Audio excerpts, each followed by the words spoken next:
All right, and good morning to my free folk friends. Got my cup of coffee here. First sip of the day, actually. I woke up late. Oh, that's good.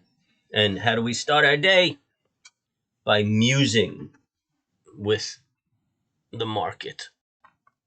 Let's get some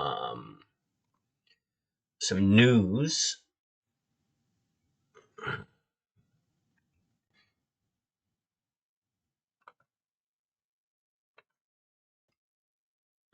Optimization is off. This should pop up pretty quick. All right, I'll put this in the background and let that do its thinking. Okay, I believe we are down about 11 points.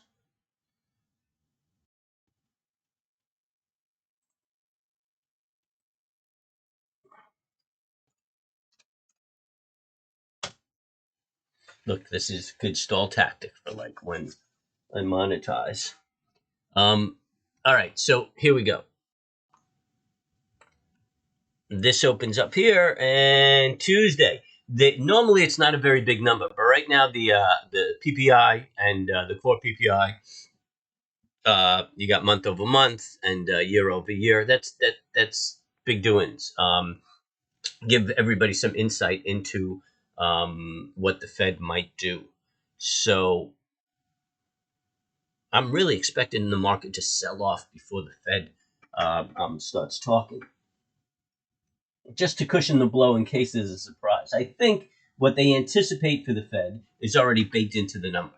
But I believe that there should be people will take a little bit of profit before we go into the Fed in not anticipation, just as a hedge against any surprises. And I think if the Fed comes out a little dovish than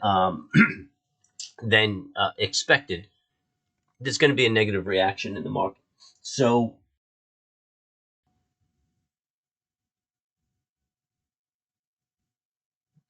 the prediction is that they halt the purchases by March and hike early this year by the summer. I think that's already in the market. If he comes out a little more dovish, people are going to be afraid he's behind the curve and inflation's going to get away from them, and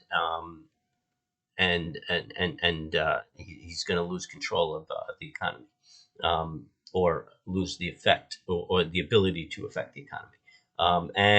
As you can see, it's tomorrow. Tomorrow is the day. So 8:30, we're going to see the earnings numbers. If we look at the daily, I believe at the close, we might have made a new low. We've got 70.24 on the 10th, and on the 13th, yeah, we made that new low. That's pretty cool. But we stayed above the 8-day, and I think breaking the 8-day, we're going to start coming down to fill this gap. And this is a dramatic move here, man. And I think that's what everybody's afraid of right now, to be stuck in the market and catch that dramatic move. So that's what we're looking for. Right now, the futures are down about 9. We'll probably open flat. Where's that 8-day? The 8-day is at 58. Yeah, so right now the futures would open us up right around the 8-day, and that's going to be a good support, that 8-day. But breaking that 8-day, we'll probably have a little grind back and forth. Then we have the 20-day under it, and then I think we make that drop. So I was hoping we would have filled this gap yesterday or Friday. That's what I was really looking for. But just keep your eye open for the fill of that gap. Maybe come Wednesday, they may ride the market out right into the Fed meeting. But that sell off at the close. You see the last half hour, that was a pretty aggressive bar. It's an indication that institutions and such are looking for that sell off, that little bit of hedge against the Feds. But Powell usually is very predictable. He's just been wafering a bit in the past few meetings on asset purchase and the extent of the the aggressiveness of tapering. So, and you can understand it because it's been very complex. I mean, we have these supply chain issues, and that's really what's slowing things down. But if you keep an eye on what's going on over in California, you see they're starting to move things. I mean, there's a lot of ships out there, but they're starting to move things, and I think that they're going to be able to resolve this issue. So, I don't think they're going to be as aggressive over the year with raising interest rates as everybody's saying, but I think that they're going to take that posture in the short term. I think ultimately, longer term, they're going to see a lot of easing of supply and people kind of tapering off on their purchases and their needs. I think we're going to see a tapering of the pent up demand. So anyway, as far as trading everything goes, damn, I did it again. Window daily bink. As far as trading, um, well, you could see this high here in a divergence, so that makes me very uncomfortable. Um, and the momentum is tapering off. I really think that we're heading to fill this.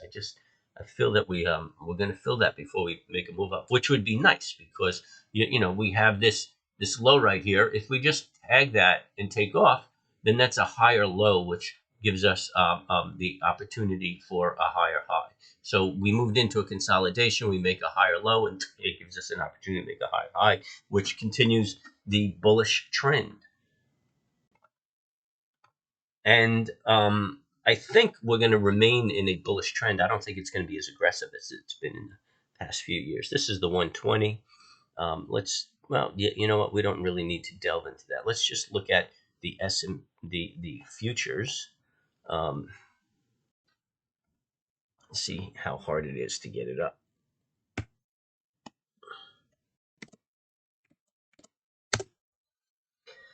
It usually takes a minute. Oh, look at that. So here's the daily futures, and we actually broke the 8-day on the futures and bounced off of the 20-day. And that's what I'm anticipating going on a little bit during the day, a little bit of the grind.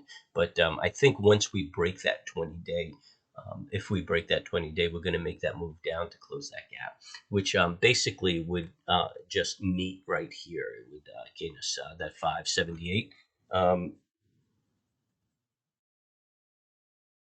And that's probably the top of the gap.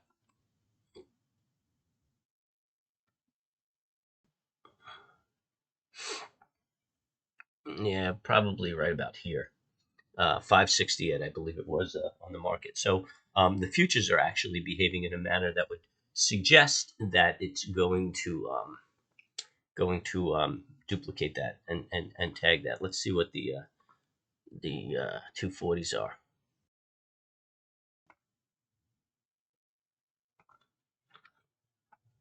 Mm-mm. Yeah, my 240s are the momentum's bearish, and it looks like we're pushing down on the 240s. I'd have to argue a consolidation. I mean, you could even see a head and shoulders building here. I mean, if we don't tag it today, we could probably complete this head and shoulders pattern on the ES and then, break this neckline, which this neckline, it's a little bit cheesy.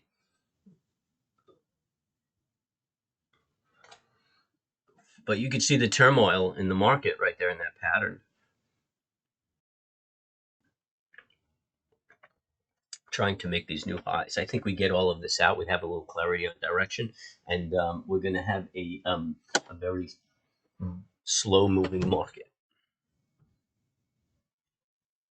So it's a good time for everybody to master their income trades. If you want any help with that, shoot me a text or shoot me an email, and I'm happy to start talking to people about it.